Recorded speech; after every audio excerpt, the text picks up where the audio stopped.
Welcome to the Gospel Addict podcast. I'm Bryan. And I'm Jim Reske.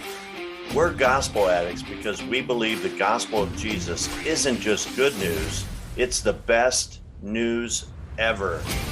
We're addicted to the gospel because it doesn't just start us out in the Christian life, it is the Christian life. Join us as we look at the Bible through the lens of the gospel.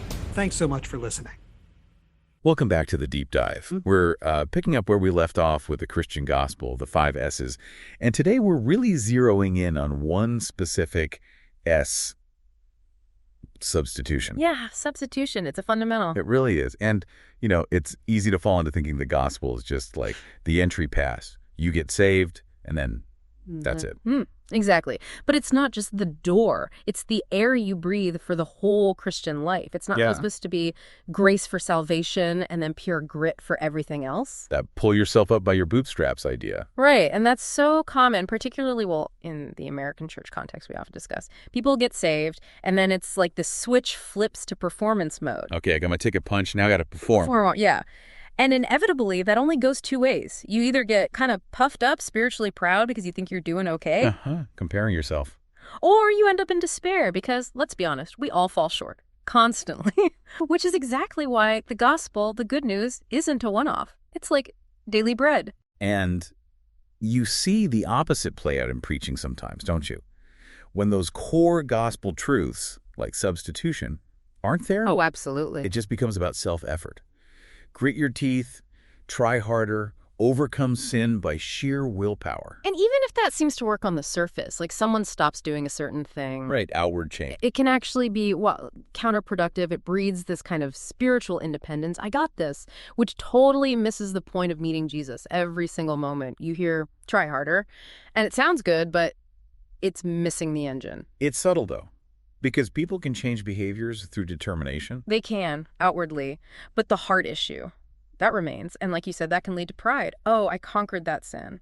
The focus shifts from Christ's work to my work. It really hit me in a Bible study recently. We were reading Matthew 25. You know, well done, good and faithful servant. Familiar words. Very. And someone there, a believer for decades, was just floored when the idea came up. What if that servant commendation isn't primarily aimed at us earning it? Wow. After all that time. Yeah. They'd spent their whole Christian life trying to earn that well done. And that shift, understanding it might be about Jesus first. It changes everything, doesn't it? Suddenly the pressure's off. It's not about scrambling to meet some standard. Exactly. If well done is fundamentally about Jesus's perfect faithfulness, his finished work, then our efforts become a response, not a requirement. A response of gratitude, not a desperate attempt to earn approval we already have in him. Because that's the core of substitution, right? God, the just God, is satisfied looking at Jesus.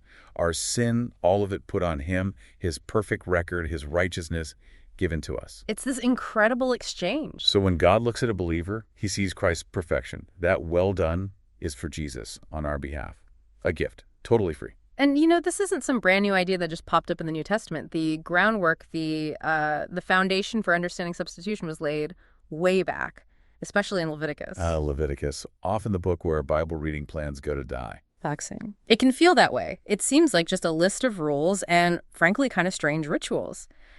But it's vital for grasping why Jesus had to die the way he did. Okay, unpack that. What's the core principle in Leviticus we need to see? The absolute baseline is, for sin to be dealt with, something innocent had to take the place of the guilty party, an animal. Sins were symbolically put onto it, and then blood had to be shed. It's very graphic, very tangible. It showed the cost. So for anyone listening who's maybe struggled through Leviticus thinking, what's the point of all this blood and sacrifice? Yeah, you're not alone. But let's look specifically at the Day of Atonement. Leviticus 16. This was the big one. Once a year, dealing with the sins of the entire nation. Right, the corporate sin. And wasn't there something with 2 goats involved? That always stood out to me. Exactly. That's a key picture. Leviticus 16, starting around verse 7. 2 goats are brought, lots are cast. One is designated for the Lord, and the other, the scapegoat. The goat for the Lord, sacrificed.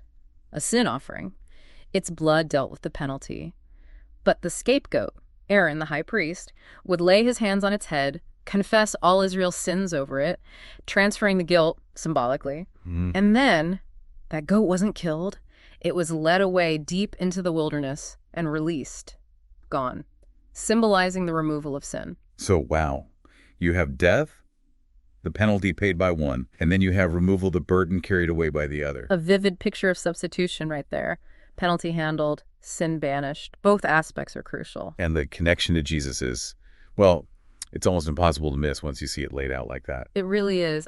Our freedom, our sins being gone, is possible because Christ died in our place like the first goat. He paid the penalty.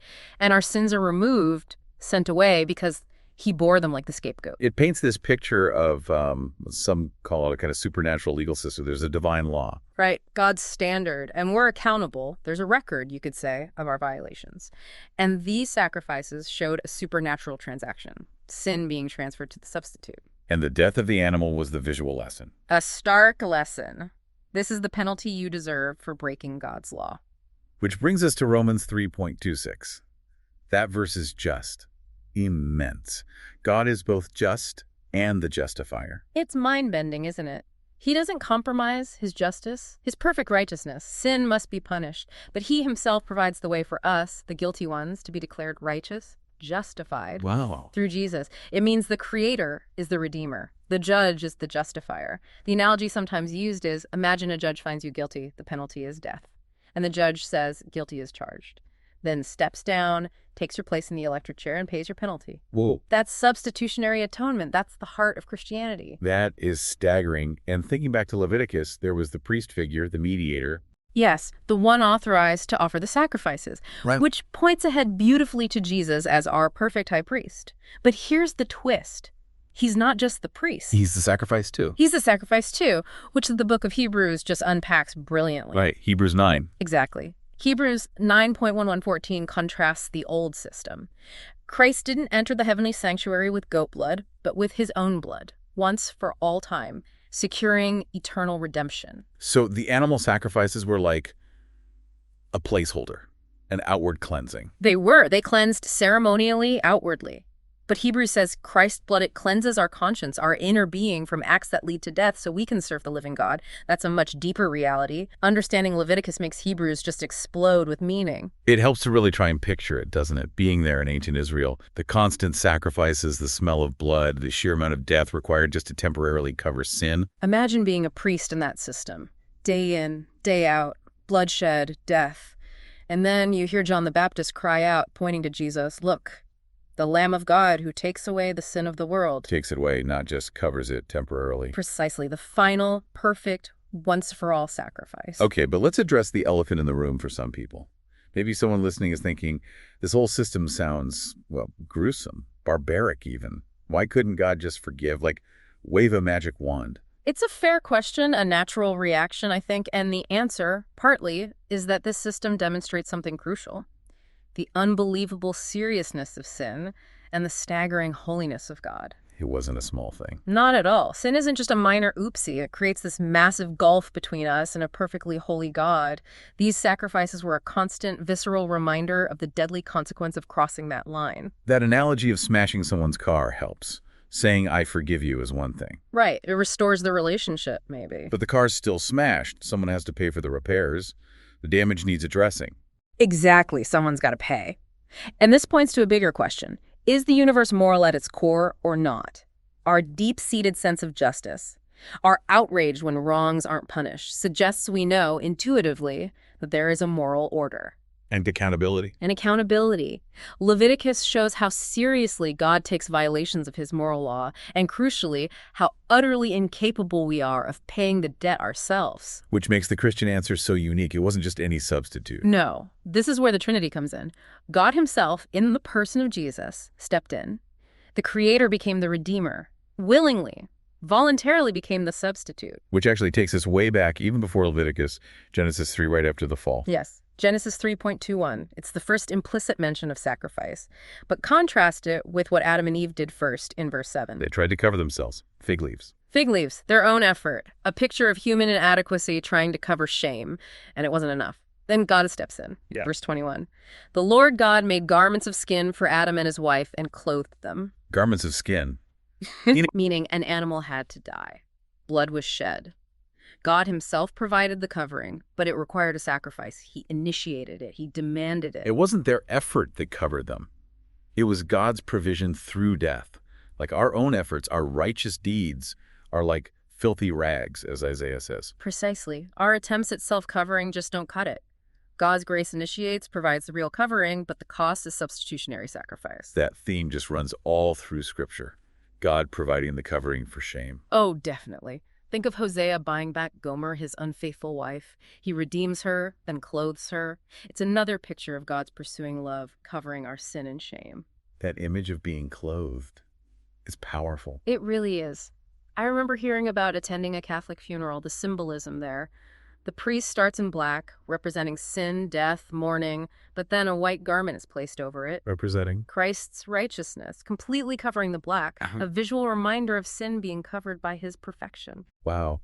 And even in secular stories, this theme resonates so deeply. Like the movie The Iron Giant was mentioned. Yes. Why does the giant sacrificing himself to save the town hit us so hard? Because it taps into something true. Exactly. It resonates because it echoes the ultimate story, the one true story of substitutionary sacrifice. Someone innocent taking the hit for the guilty. We see shadows of it everywhere because it's woven into the fabric of reality, you could say. Which brings us back to those key New Testament verses, Galatians 3:13. Christ redeemed us from the curse of the law by becoming a curse for us. And 2 Corinthians 5:21. God made him who had no sin to be sin for us, so that in him we might become the righteousness of God. Just powerhouse verses. Okay, what does that mean, becoming a curse, becoming sin? That sounds intense. It is intense. It's not just that Jesus took the penalty of the curse or the consequences of sin. He identified with it so completely, bore it so fully upon himself, that Scripture uses this shocking language. He became it in our place. Not that he sinned himself. Absolutely not. He was sinless. But our sin was imputed, credited, laid upon him. Think of that log in a fire pit analogy. Right, slowly turning to ash. Consumed. Yes. Sin isn't static. It has a trajectory. It consumes. C.S. Lewis wrote about hell starting as maybe just a little grumble. But eventually the grumble takes over completely. There's no self left, just the consuming state of the grumble. That's kind of a picture of our destiny apart from Christ. To be utterly consumed by sin, to become sin, become the curse. That's a terrifying thought. And it connects to another strange Old Testament story, doesn't it? The snakes. Ah, yes. Numbers 21, the Israelites are grumbling again. God sends venomous snakes as judgment. People are dying. And the solution God gives is weird. It seems weird. Make a bronze snake, put it on a pole, and if anyone who's bitten looks at it, they'll live. And Jesus himself refers back to this in John 3. He does. John 3:14-15. Just as Moses lifted up the snake in the wilderness, so the Son of Man must be lifted up, that everyone who believes in him may have eternal life. So the big question is, why a snake? The very symbol of sin, of the curse in Genesis. Why lift that up? Because, as 2 Corinthians 5:21 says, Jesus became sin for us.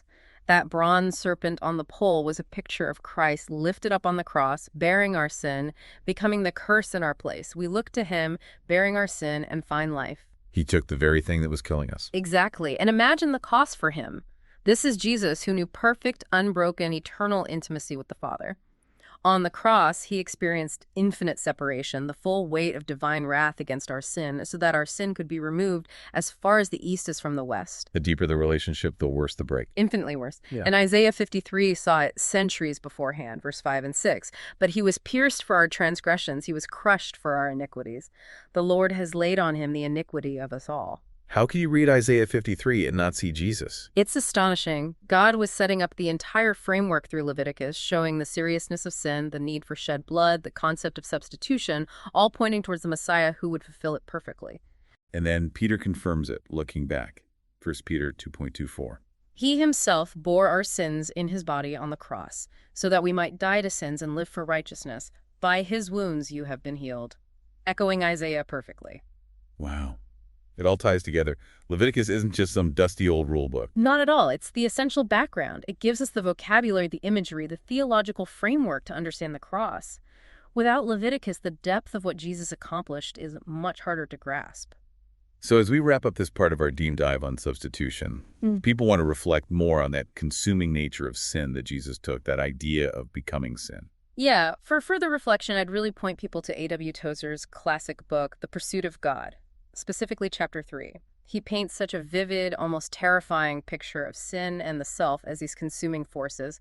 It really helps you appreciate the magnitude of what Jesus substituted himself for. That's a great recommendation. Well, thanks for exploring this profound truth with us. It's certainly given me a lot to think about. Me too. It never gets old. And we'll be back soon to continue unpacking the 5 S's of the gospel. Thanks for joining us on the Deep Dive.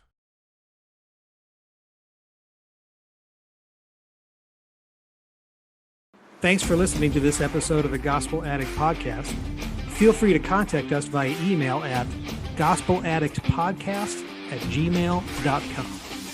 Stay tuned for our next episode, and remember, on your worst days, you're never beyond the reach of God's grace, and on your best days, you're never beyond the need of God's grace.